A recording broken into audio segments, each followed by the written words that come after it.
Hello guys, thanks for your love and support. जो कि आपने मेरे फर्स्ट वीडियो को इतना प्यार दिया। I am grateful for that and I know I need to improve. So आपने एक कहावत सुनी होगी, practice makes a man perfect. So on the basis of that I am going to conduct a series where we solve 6 years of EBT solution for the Madhyamik examination student who are going to appear for 2023 examination. So now onward मैं जो content है, जो EBT का solutions है, उसको बताने जा रहा हूँ। आप उन चीज़ों पे फोकस कीजिएगा और अगर कहीं पे कोई चीज़ जो आप मुझे बताना चाहते हो तो आप उन चीज़ों को कमेंट में ज़रूर कीजिएगा। राइट, सो स्टार्ट करते हैं। So we will start 2020 EBT solutions of maths. So यहाँ पे देखिए क्वेश्चंस है, if a principal become twice of it in 10 years then the rate of simple interest per annum is. तो देखिए आपने ये सवाल पढ़ा, सवाल में क्या बोल रहा है, प्रिंसिपल टॉइस हो गया 10 साल में, तो उसका सिंपल इंटरेस्ट क्या होगा, उसका रेट क्या होगा, सिंपल इंटरेस्ट का रेट क्या होगा पर एनम। सो इस सवाल को करने का दो तरीका है। ठीक है, मैं आपको एक फर्स्ट मेथड बताने जा रहा हूँ। यहाँ पे जहाँ पे आप अमाउंट को एज्यूम करते हैं 2p, क्योंकि देखिए आपका प्रिंसिपल है, सो टॉइस हो गया 10 साल के बाद। ठीक है, सो आपने अमाउंट को एज्यूम किया 2p, आपने प्रिंसिपल को तो p माना। राइट, सो यहाँ पे हम जानते हैं कि अमाउंट इक्वल टू होता है प्रिंसिपल प्लस SI। ठीक है, सो आपने निकाला simple interest equal to amount minus principal. So that's why ये 2p minus p equals to हो गया आपका p। राइट, सो देखिए आपने सिंपल इंटरेस्ट निकाल लिया, यहाँ पे आपका p आ चुका है। ठीक है, सो अब देखिए इस बेसिस पे अब हमें यहाँ रेट निकालना है। तो आपको प्रिंसिपल मिल चुका है, प्रिंसिपल आपका p है, प्रिंसिपल p है, इंटरेस्ट क्या है आपका, आपने ये p निकाला था, इंटरेस्ट p है, और आपको रेट कैलकुलेट करना है और टाइम यहाँ दिया हुआ है 10 years। राइट, सो देखिए हम लोग ये जानते हैं सिंपल इंटरेस्ट इक्वल्स टू क्या होता है, p into R into T by 100। Right, so आपने इस बेसिस पे यहाँ प्रिंसिपल को पुट किया p, रेट को पुट किया अपने आपको, तो रेट कैलकुलेट ही करना है, टाइम 10 years हो गया बाई 100। राइट, एंड यहाँ सिंपल इंटरेस्ट को भी आप देख रहे हो, ये p वैल्यू निकाला हुआ है। So p equals to p into R into 10/100। So आप देख रहे हो 1 0 कैंसिल हो गया। सो यहाँ क्या हो गया, ये 10p हो गया, 10p equals to p into R. So p cancel हो गया, r इक्वल टू 10% इसका आंसर हुआ। राइट, सो एक मेथड तो ये है, और सेकेंड मेथड आप ये भी कर सकते हैं कि आप प्रिंसिपल को x एज्यूम कर लीजिए, रेट को r एज्यूम कर लीजिए, टाइम को 10 years एज्यूम कर लीजिए। तो आप फर्स्ट केस में आप 10 years का इंटरेस्ट निकाल लीजिए। सो आपका इंटरेस्ट क्या आएगा, x इंटू आर इंटू 10/100, और फिर आप देख रहे हो कि अमाउंट है, सो 10 साल के बाद क्या हो जा रहा है, डबल हो जा रहा है। सो आपने प्रिंसिपल x माना था तो आपका अमाउंट 2x हो जाएगा। So as we see in this case SI equals to what, a minus p, right, and a equals to p plus SI। तो आप p की जगह x पुट करोगे, 10 साल का जो आपने इंटरेस्ट निकाला वो पुट करोगे, अमाउंट 2x हो गया। तो यहाँ से भी आप ऐसो r का रेट निकालोगे तो आपका 10% ही आएगा। So these are the two method which we are applying here to solve this question, अब देखिए नेक्स्ट क्वेश्चन की तरफ मूव करते हैं. The product of two root of equation is x square minus 7x plus 3 equals to 0. ये question है हमारा. यहाँ बोल रहा है कि प्रोडक्ट निकालना है दो रूट का. तो सबसे पहली बात आपने पढ़ा होगा श्रीधर आचार्य फॉर्मूला, राइट. सो वहां पे हमें क्या पता चलता है, x इक्वल्स टू क्या होता है, minus b plus minus root over b square minus 4ac by 2a, right. So आपने एक केस ही जानते हो, एक जनरल इक्वेशंस जो होते हैं वो a x square plus b x plus c equals to 0 होता है, राइट. सो आप अगर यहाँ पे कंपेयर करोगे इसके साथ, इस इक्वेशंस के साथ, तो यहाँ ए का वैल्यू 1 आ गया, राइट, बी का वैल्यू -7 आ गया एंड सी का वैल्यू 3 आ गया. सो आप ये तीनों वैल्यूज को आप ये इक्वेशन में पुट करो, राइट. सो हमारा क्या आएगा, x इक्वल्स टू, हमने b क्या लिया था, -7, so it become +7. So plus minus root over b square minus 4ac. So b क्या था, -7 था, तो -7 का होल स्क्वायर कर लेंगे हम. -4 इंटू ए की वैल्यू क्या है, 1 है, और c की वैल्यू क्या है, 3 है, बाई 2a. ए की वैल्यू भी 1 है, राइट. सो यहाँ पे क्या आया, 7 प्लस माइनस ये हो गया हमारा 49 माइनस 12 डिवाइडेड बाई 2. सो हमारा क्या इक्वेशन बना, 7 plus minus 2 root over 37 by 2.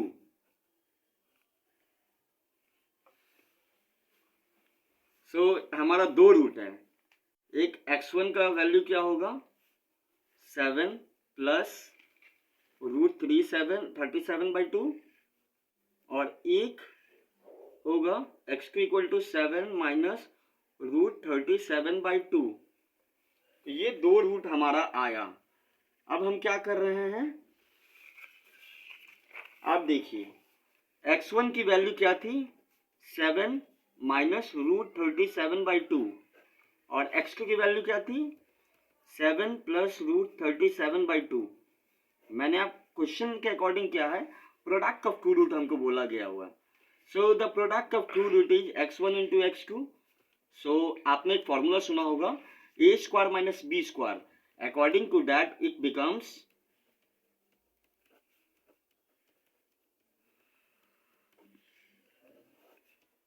what, it's a square, that means 7 का स्क्वायर माइनस b का स्क्वायर रूट 37 का square by 4, right. So it become 49, it become 37 and it's divided by 4. So our answer is x12 by 4, x3 is the answer.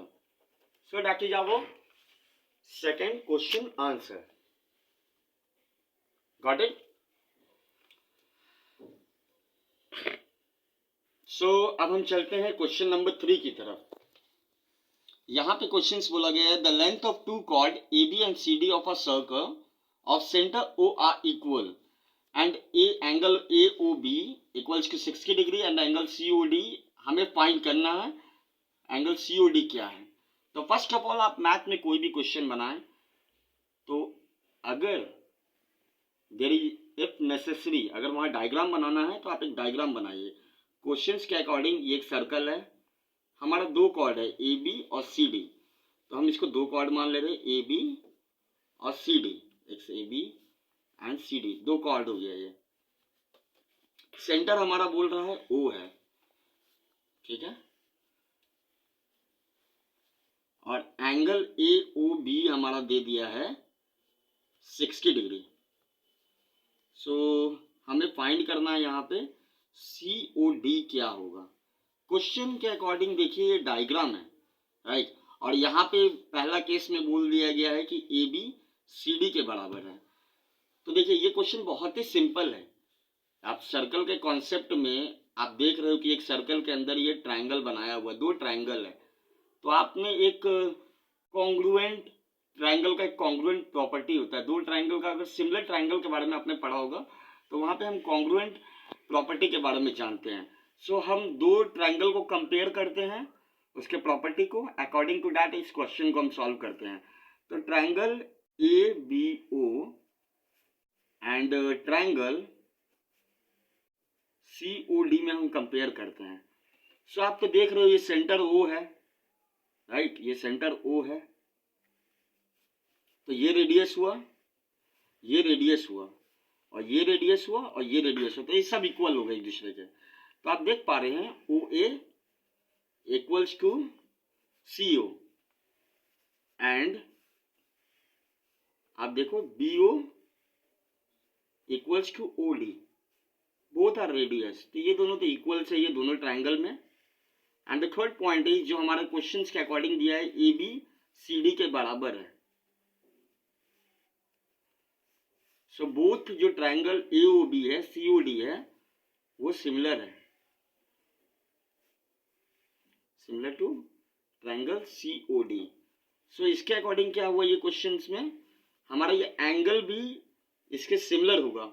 So angle COD की value हो जाएगी 60 degree. So this is our answer, right. So अब देखिए हम question number 4 की तरफ move करते हैं। यहाँ पे बोला गया है कि दो सिलेंडर है, राइट सर्कुलर कोन है, इसके वॉल्यूम की रेशियो दी गई है 1:4, और हमें रेडियस का भी रेशियो दे दिया है, जो बेस में जो आपको रेडियस बनता है, आप देख रहे हो एक कोन है, तो कोन के नीचे एक बेस बनता है, राइट, तो उसका जो रेडियस है उसकी भी दो कोन के बेस के रेडियस का भी रेशियो दे दिया गया है, तो हमें उसके हाइट के रेशियो को कैलकुलेट करना है। तो ये क्वेश्चन है हमारा, ठीक है। तो हम सबसे पहले बात तो यहाँ पे हमको दिया हुआ है V1/V2 इक्वल्स टू क्या दिया हुआ है, 1/4 दिया हुआ है, और एक क्या केस दिया हुआ है, रेडियस का केस R1/R2 इक्वल टू दिया हुआ है 4/5। सो ये दो चीज हमें दिया हुआ है और हमें हाइट पता करना है। तो आप जानते हैं कोन का वॉल्यूम का फॉर्मूला क्या होता है, पाई R² होता है, तो पाई R1² H1 मान लेते हैं इसको, ठीक है। और ये क्या हो जाएगा, वॉल्यूम 2 पाई R2² H2 मान लेते हैं, इक्वल्स टू क्या दिया हुआ है, 1/4, राइट। ये दोनों अकॉर्डिंग टू क्वेश्चन हमें दिया हुआ है, ये दोनों value.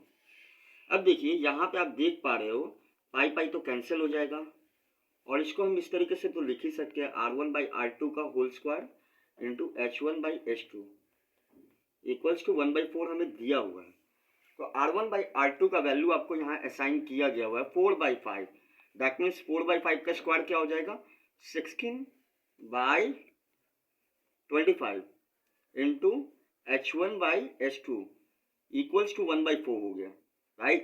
So according to this equation, if we going to find the ratio of the height of the right circular cone, so we will get H1/H2 equals to, ये 25 इधर आ जाएगा और ये 16 into 4 हो जाएगा, तो 16 4 जा, you are getting right, x 64.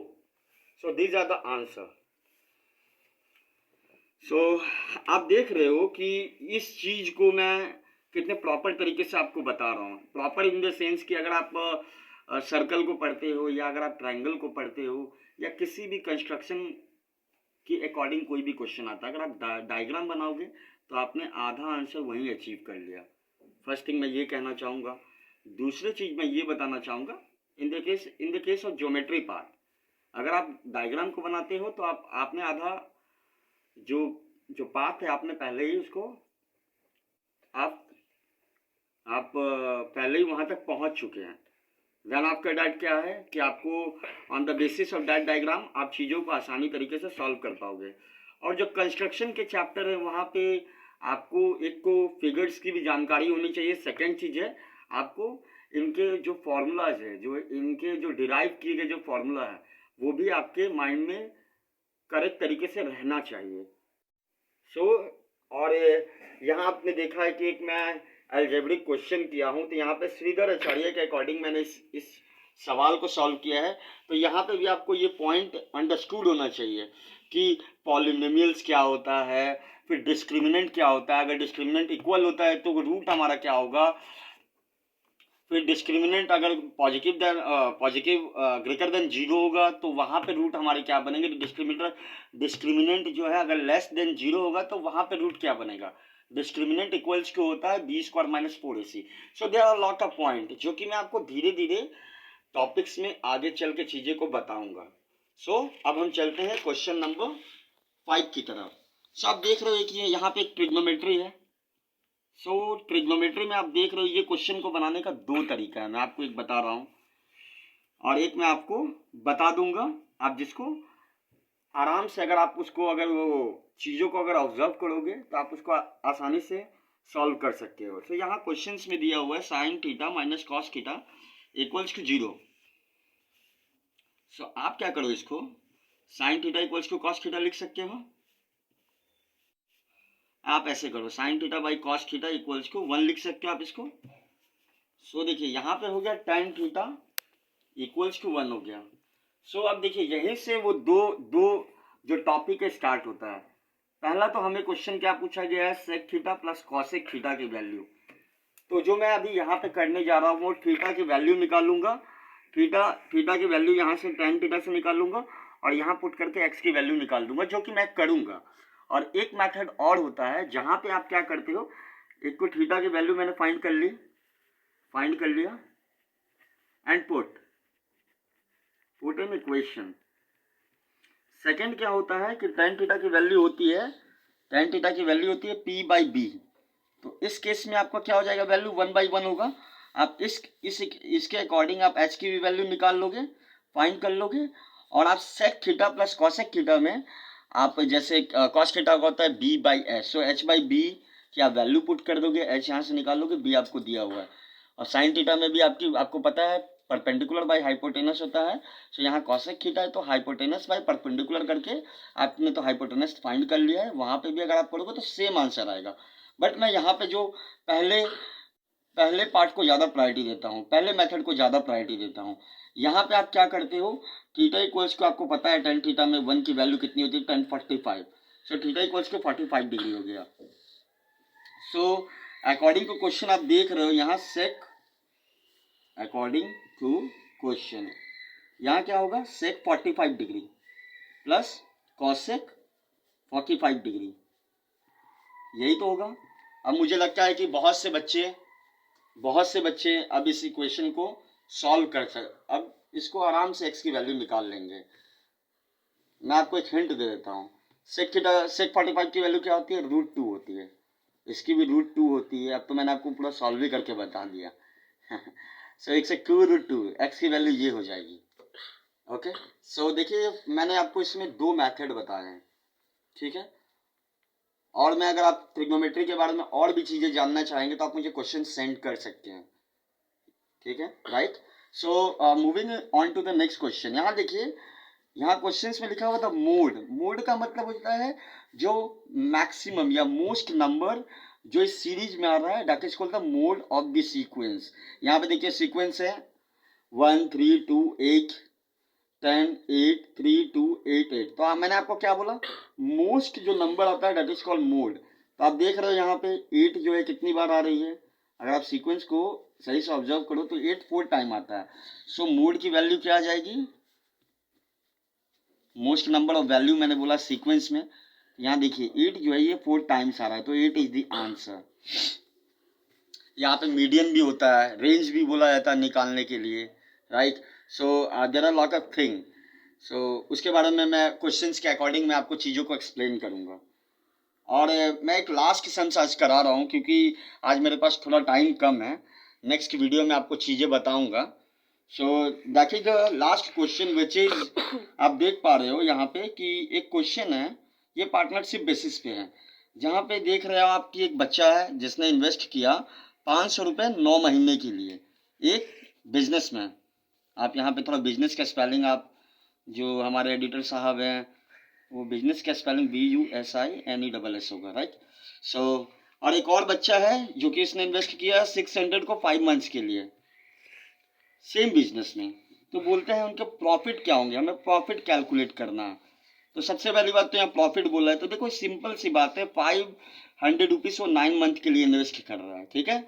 So 9 month तक उसने कितना इन्वेस्ट किया, 500 into 9, that is the unissued investment, मतलब बॉयज वन का इन्वेस्टमेंट इतना हो गया, राइट। और डेविड ने इन्वेस्ट कितना किया, 600 रुपये 5 मंथ के लिए, तो एक 600 इंटू 5। सो देख रहे हो आप, ये दोनों का जो रेशियो आएगा यही है इसके प्रॉफिट्स। सो आप यहाँ पे कैलकुलेट कर ही सकते हो, सिंपल सिंपल सा कैलकुलेशन है।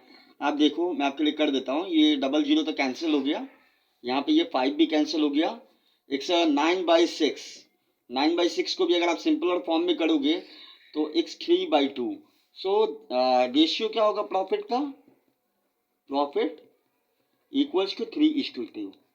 इसी तरीके से सिंपल फॉर्म में अगर किसी भी क्वेश्चंस को, अगर दो मेथड है मेरे पास जो कि बहुत से क्वेश्चंस के अकॉर्डिंग मेथड्स के भी हम डिराइव करके बताते हैं चीज़ों को, right. So according two questions हम चीज़ों को देखेंगे, और नेक्स्ट वीडियो में मैं आपको और जो रिमेनिंग पार्ट है EBTA 2020 का वो मैं आपको बताऊंगा। So thanks for your time and मुझे सुनने के लिए थैंक यू, और इतना प्यार देने के लिए थैंक यू। और अगर कोई भी क्वेश्चंस, अगर कोई भी आपके पास सवाल है जो आप पूछना चाहते हो, या किसी भी तरीके का, क्योंकि अभी मैं नया नया कंटेंट बना रहा हूँ, अपलोड कर रहा हूँ चीज़ों को, तो मैं जानता हूँ कि मुझे बहुत जगह पे इम्प्रूव करने की ज़रूरत है, जो कि मैं अपने लेवल पे कर ही रहा हूँ।